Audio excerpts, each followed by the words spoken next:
David Chambon from France,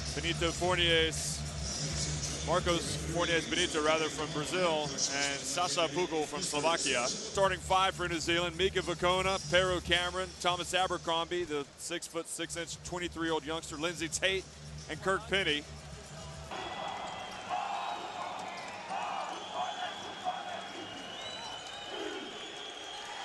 Russia, their starting five: Andrei Vorontsevich, Sasha Kohn there from CSKA Moscow, Sergei Monya, Sergei Baikov, and Vitaly Fridzin.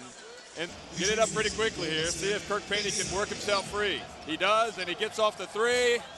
And Thomas Abercrombie already soars in for the tip. Fridzin at the line, and he gets the Russians on the board. Bounce pass into Vukona, who goes into that Russian defense and scores. Temporarily anyway.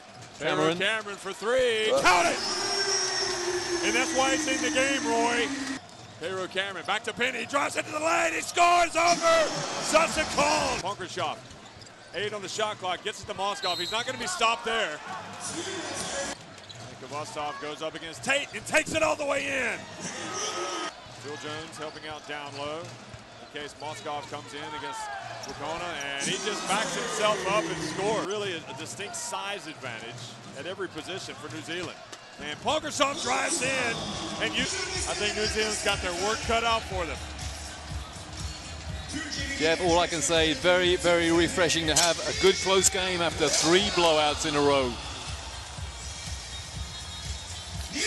Didn't like what he saw there from Phil Jones. Kutsov over to Fridzin again, and finally hits the three-pointer for Russia. The Russians do have their struggles on offense. They've had their struggles in this tournament. Fitchett over to Cameron, hits a cutting Frank. Over to Penny in the corner, good! And really, because of the bulk of Pero Cameron, you understand why he's so important in this game, as Baikov gets into the lane and scores. Big Sasha backs up Pero and puts it up and in, off the glass. Not a lot Pero Cameron can do about that. In it goes to Vukona, out to Casey Frank, passes up the three, bounce pass to Penny in the corner, and Cowan with the rebound, and Russia now looks to take the lead. Up ahead it goes to Vorontsevich. Russia take the lead. Well, look at the awareness to see Vorontsevich get up ahead on the fast break. New Zealand caught napping that opening basket.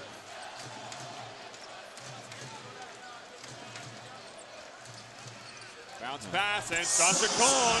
And he's got him on the bench on 3 fouls. 2 of them offensive. He'll probably target Phil Jones now. Sergei Monya for 3, good! And Russia had taken an 8-point advantage, and New Zealand are gonna call it. Lindsay Tate over to Abercrombie, who's gone quiet. Jones, Pero Cameron in the corner, Jones. Going at the line into young Abercrombie, who puts up the baseline jumper. That's a tough shot. New Zealand in his zone. New Zealand still in the zone. Baikov. Over it goes, Sergei Monya. Well, he's a zone buster, but doesn't bust that one. But what they don't do is keep Kohn off the board. But that leaves Russia with a 31-27 lead at halftime. Pretty close. Look at that, turnovers, 8 each. And New Zealand, they've stolen the ball 2 more times than Russia.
Fritzen now 6 on the shot clock.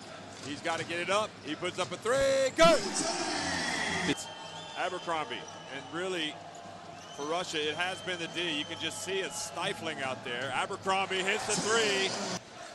Now Fritzen hits Beekoff in the lane, and he shoots up an air ball, follows up the shot.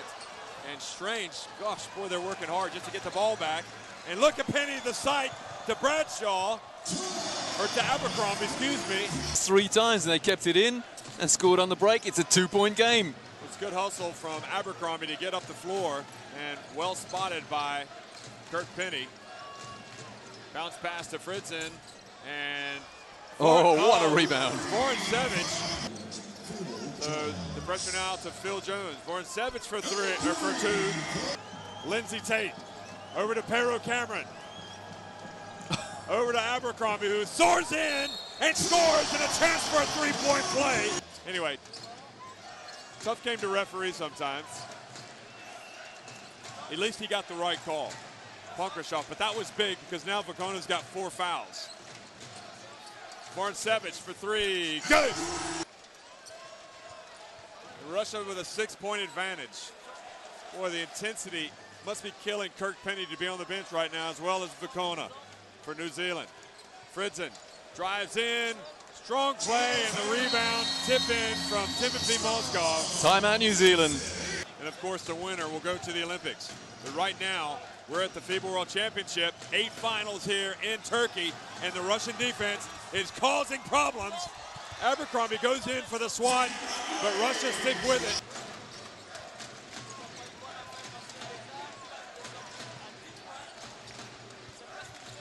Fritzen into the corner, it goes to Voracevich, and he does not, or does he? Does he beat the, yes he does beat the shot clock. Yeah, he's not going to score from that bench. Oh, lovely, beautiful. There's the timeout. Timeout. Fidget over to Penny. Well, David Blatt talks about being proud of his guys, and you can understand why. They've been working hard. Casey Frank into the corner to Fidget, and he hits a 3.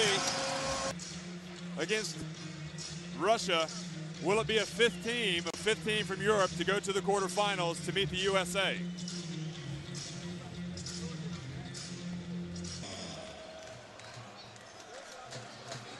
Beekoff into the game, Punkershoff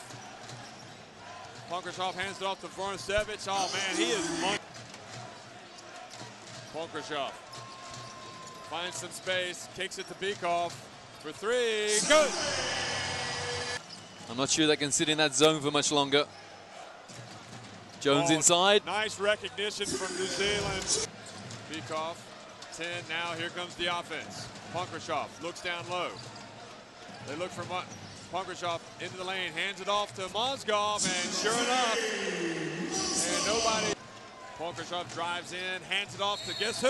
Mozgov, and they just can't stop the big fella.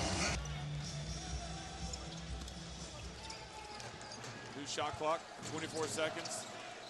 Time is definitely the enemy, and Kirk Penny finally scores. Physical effort now for Kirk Penny. That is a tired player now. Well, good full court defense there, but Russia finally break it. They almost contained them. Oh, Penny penetrates and gets a chance for a 3-point play. Time is definitely the enemy now. Less than 3 minutes to go. Penny goes in and somehow scores it. Punkershoff into the corner.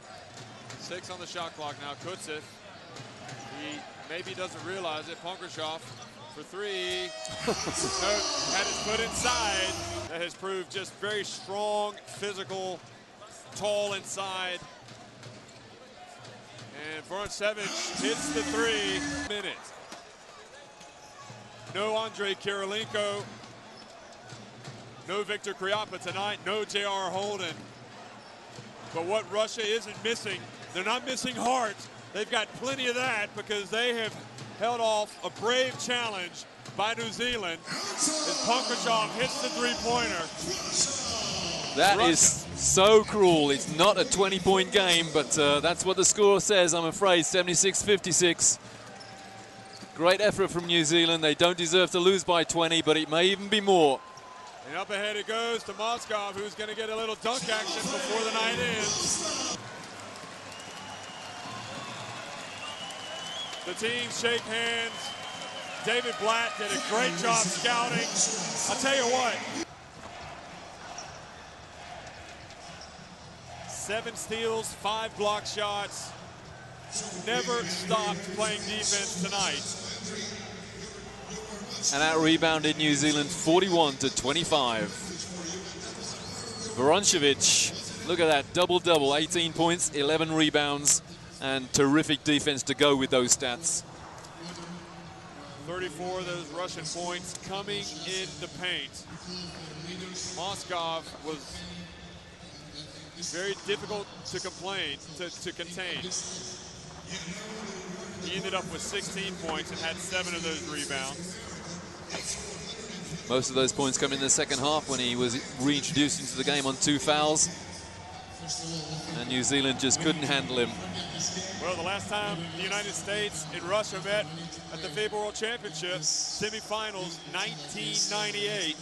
An amazing late comeback by Russia. Sergei Panov dribbling the length of the floor and scoring to shock Rudy Tomjanovic's team. It's been a long time in the waiting. 12 years later, they're going to meet again.